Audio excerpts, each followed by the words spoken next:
नमस्कार, आप देख रहे हैं गैंग्स ऑफ गद्दी। मैं हूं आपके साथ आरजू साई। अपर्णा यादव आज बीजेपी का दामन थामने जा रही है, यही आज की बड़ी खबर है। दिल्ली में वो बीजेपी में शामिल होंगी। इसे मुलायम परिवार में बीजेपी की बड़ी सेंध माना जा रहा है, लेकिन बीजेपी के अपने घर में इस वक्त बहुत कुछ अलग चल रहा है। वहीं बहुगुणा जोशी की अपने बेटे के भविष्य की चिंता कहीं ना कहीं बीजेपी के लिए सिरदर्द बना हुआ है। अदल बदल के बीच कैसे गरमा रही है यूपी की सियासत, इस रिपोर्ट में देखिए।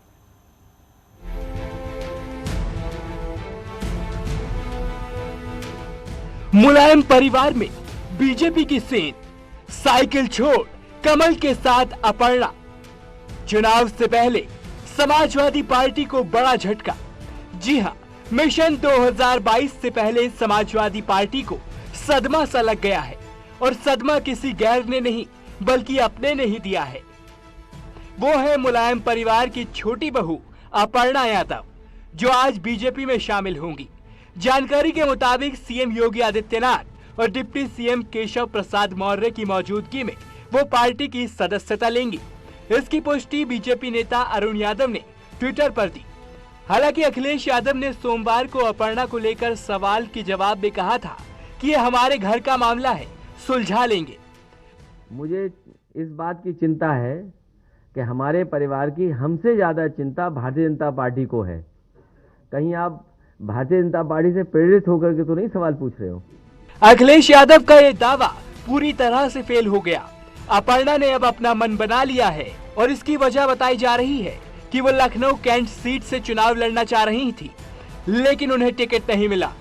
फिर क्या था, तमाम कोशिशें नाकाम होने के बाद उन्होंने परिवार से ही बगावत का फैसला कर लिया। 16 जनवरी को न्यूज 18 से बात करते हुए चाचा शिवपाल यादव ने अपर्णा को नसीहत दी थी। देखिए, अभी तो उनको बहुत सीखना पड़ेगा। एकदम सब नहीं मिलता है। जब भी कहीं पर भी पार्टी में जहाँ पर भी है, कुछ दिनों काम करना चाहिए।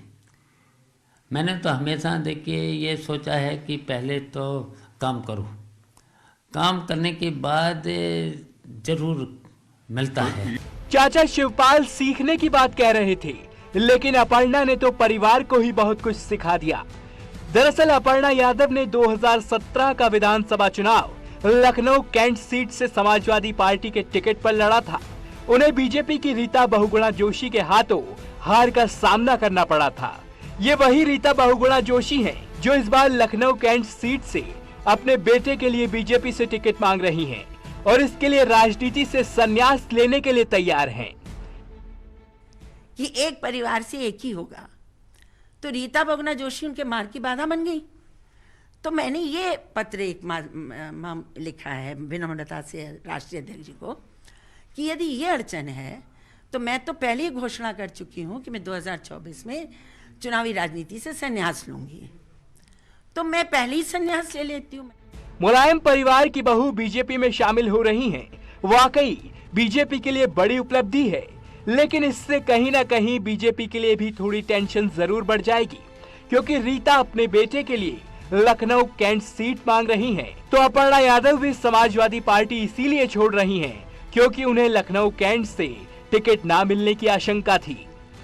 अब देखना यह है कि आने वाले कुछ दिनों में सियासी समीकरण कितने और किस तरह बदलते हैं, क्योंकि चुनाव है तो सियासी रंग दिखने तो लाजमी है। अपर्णा यादव के बीजेपी में शामिल होने के पीछे की सियासत को समझिए। ये तस्वीर कुछ दिनों में नहीं बनी। भले ही समाजवादी पार्टी ये दावा करती हो कि मुलायम परिवार में सब कुछ ठीक है, लेकिन मुलायम सिंह यादव की बहू अपर्णा यादव की बगावत कई दफा देखने को मिल चुकी है, और अब अपर्णा यादव ने बीजेपी में जाने का मन बना लिया है। तो समझना जरूरी हो जाता है कि योगी और मोदी की तारीफ क्यों हो रही थी। वो कहते हैं ना कि सियासत में कुछ भी अचानक नहीं होता, बल्कि उसके लिए बकायदा पहले से स्क्रिप्टिंग की जाती है। तो चलिए समझते हैं अपर्णा के सियासी तीर क्या हैं। सीएम योगी आदित्यनाथ की उन्होंने तारीफ की, कई बार मोदी की भी उन्होंने तारीफ की, प्रधानमंत्री नरेंद्र मोदी की तारीफ की। राम मंदिर के लिए उन्होंने चंदा भी दिया था। राम मंदिर के लिए जब उन्होंने चंदा दिया था, मीडिया में भी खूब खबरें चली थी। 11,11,000 रुपए का चंदा उन्होंने राम मंदिर निर्माण के लिए दिया था। दत्तात्रेय होसबोले के साथ अपनी फोटो उन्होंने शेयर की थी। दत्तात्रेय होसबोले उस वक्त आरएसएस के सर कार्यवाहक थे। तो इस सियासी खींचतान के बीच अखिलेश यादव ने कहा था कि हमारे परिवार में सब कुछ सही है, ज्यादा चिंता तो बीजेपी वाले हमारे परिवार की कर रहे हैं। उन्होंने कहा था कि हाँ, ये हमारे परिवार का आपसी मामला है, सब ठीक है, उनको हमारे परिवार की ज्यादा चिंता है, लेकिन इसकी कोई जरूरत नहीं है। उत्तर प्रदेश के चुनाव के लिए बड़े बड़े षड्यंत्र और साजिशें रची जा रही हैं, ये कहना था अखिलेश यादव का। तो वहीं शिवपाल ने क्या कहा था इस मुद्दे पर, वो भी आपको दिखाएंगे। शिवपाल यादव ने कहा था वो पहले पार्टी के लिए काम करें, फिर कोई उम्मीद करें। साथ ही उन्होंने ये भी कहा कि उनको समाजवादी पार्टी में ही रहना चाहिए। तो ये शिवपाल यादव का बयान सामने आया था। तो चलिए अब आपको बताएंगे कि अपर्णा यादव की हैं कौन। अपर्णा यादव उत्तराखंड की ही रहने वाली हैं और मुलायम सिंह की छोटी बहू हैं। उत्तराखंड में रहती हैं अपर्णा यादव, वहीं की निवासी हैं। मुलायम सिंह की छोटी बहू हैं अपर्णा। प्रतीक यादव की पत्नी हैं अपर्णा यादव। प्रतीक यादव मुलायम यादव के छोटे बेटे हैं और उनकी पत्नी है अपर्णा यादव। मुलायम की दूसरी पत्नी साधना गुप्ता के बेटे हैं प्रतीक यादव और उन्हीं की पत्नी है अपर्णा यादव। हमारे संवाददाता लखनऊ से संकेत मिश्रा हमारे साथ जुड़े हुए हैं, राजीव तिवारी जुड़े हुए हैं दिल्ली से। सबसे पहले राजीव तिवारी, आपके पास ही आऊंगे। क्या हलचल इस वक्त देखने को मिल रही है दिल्ली में? कार्यक्रम की तैयारियां पूरी हो चुकी हैं, अपर्णा दिल्ली पहुंच चुकी हैं?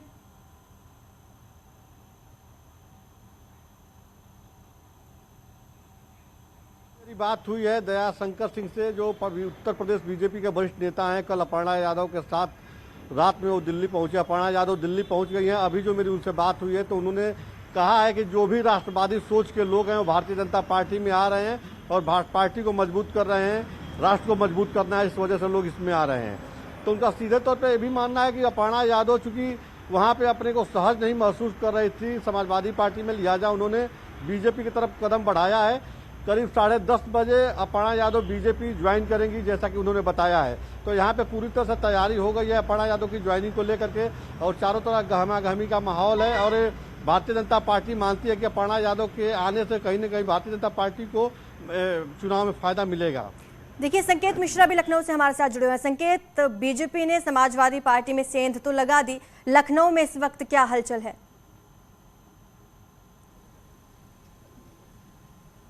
देखिए, जिस तरह से लगातार चर्चाओं का बाजार गर्म था कि अपर्णा यादव भारतीय जनता पार्टी ज्वाइन करेंगी और अब इन चर्चाओं पर विराम लग गया है। आज अपर्णा यादव भारतीय जनता पार्टी ज्वाइन कर रही हैं और कहीं ना कहीं जो सियासी समीकरण हैं उत्तर प्रदेश के वो भी काफ़ी बदलते नजर आ रहे हैं। जहां भारतीय जनता पार्टी के सामने चुनौती है कि अपर्णा यादव को कहां किस सीट से चुनाव लड़ाया जाए, वहीं दूसरी तरफ सपा मुखिया के घर में एक बड़ी सेंध भारतीय जनता पार्टी ने लगा दी है। तो एक बात साफ है कि अपर्णा यादव खुद ही ज्वाइन कर रही हैं और इसके अलावा विधुना से पूर्व विधायक रहे हैं सपा से प्रमोद गुप्ता एलएस, वो भी भारतीय जनता पार्टी की सदस्यता लेंगे। प्रमोद गुप्ता एलएस अपर्णा के पति प्रतीक यादव के मौसा हैं। तो ऐसे में एक बात साफ है कि मुलायम परिवार में भारतीय जनता पार्टी ने एक बड़ी सेंध लगाई है। जिस तरह से कल भारतीय जनता पार्टी के ज्वाइनिंग कमेटी के सदस्य दया शंकर सिंह अपर्णा यादव को लेकर दिल्ली पहुंचे और वहां पर वरिष्ठ नेताओं के साथ मुलाकात कराई, उसके बाद ही चर्चाओं पर विराम लग गया। अपर्णा यादव ये तय हो गया कि आज भारतीय जनता पार्टी ज्वाइन करेंगी। हालांकि बीजेपी नेतृत्व बीच का रास्ता निकालने में जुटा हुआ है कि बक्सी तालाब एक सीट है, यादव बाहुल्य सीट है, कि कैंट के बजाय बक्सी तालाब से भी अपर्णा यादव को उतारा जा सकता है। जी ठीक है संकेत और राजीव, शुक्रिया आपका इस तमाम जानकारी के लिए। वहीं लगता है बरेली के मौलाना तौकीर रजा विवादों में बने रहने के शौकीन हैं। 7 जनवरी को बरेली में दिए गए बयान का अभी तक ये शांत भी नहीं हुआ था कि एक और बयानबाजी से वो सुर्खियों में आ गए हैं। इस बार मौलाना ने बाटला हाउस एनकाउंटर में मारे गए आतंकियों को शहीद बता दिया। ये रिपोर्ट देखिए।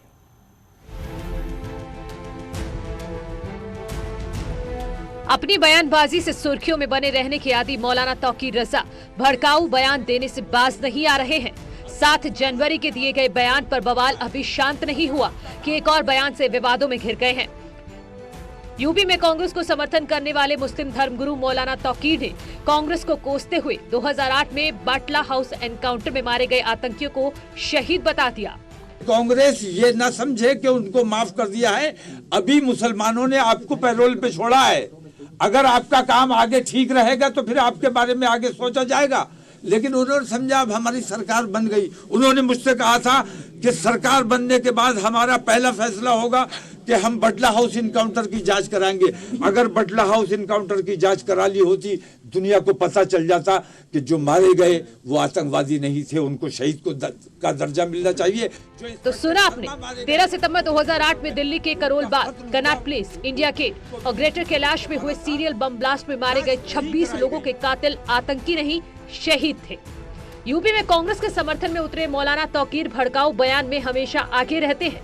इससे पहले भी इसी महीने की 7 तारीख को उन्होंने बरेली में खुले मन से हिंदुओं को धमकी दी थी।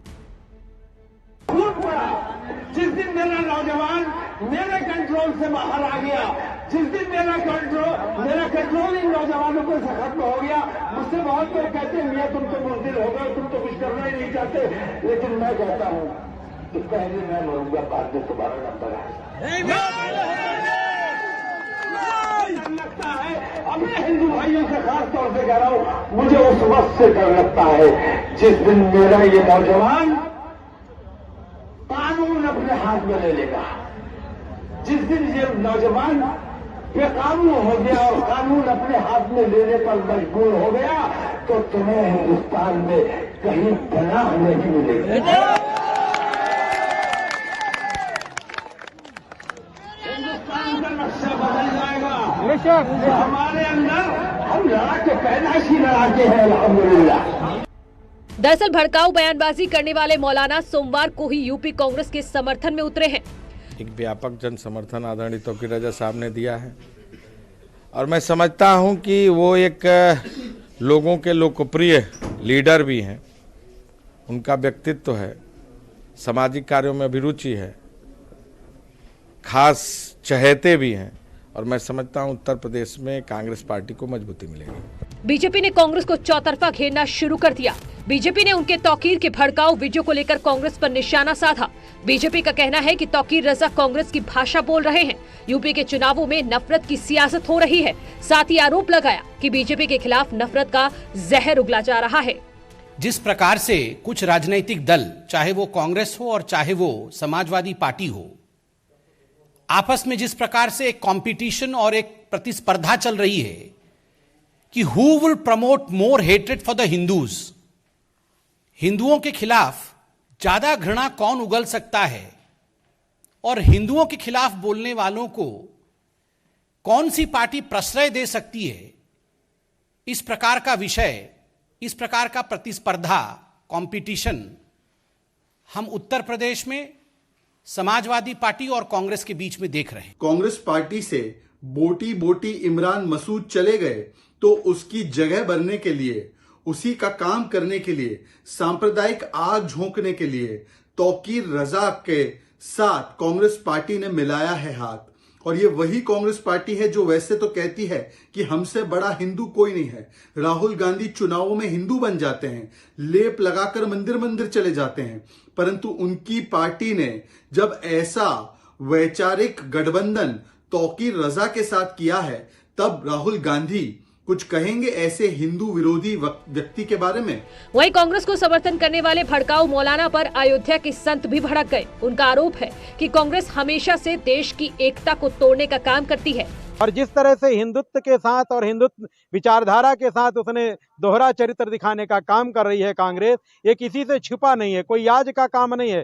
कांग्रेस सदैव हिंदुत्व विचारधारा से सदैव विमुख रही है। कि मौलाना तौकीर रजा जो अभी कुछ ही दिन पहले भड़काऊ भाषण दे रहे थे, आपस में हिंदू मुसलमान को लड़ाना चाहते थे और उनको जिस तरह से कांग्रेस पार्टी में वो सम्मिलित हुए हैं, तो इससे लगता है कि कांग्रेस पार्टी जो है पूर्ण रूप से वो है एक आतंकवादी संगठन बन चुकी है। देश विरोधियों को ही जो है वो जोड़ रही है। ये दुखद है, ये कांग्रेस के लिए भी महंगा पड़ेगा।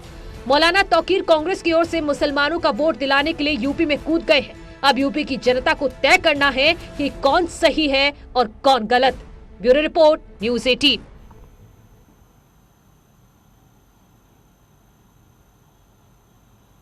यहाँ रुकेंगे एक ब्रेक के लिए, जल्द हाजिर होंगे।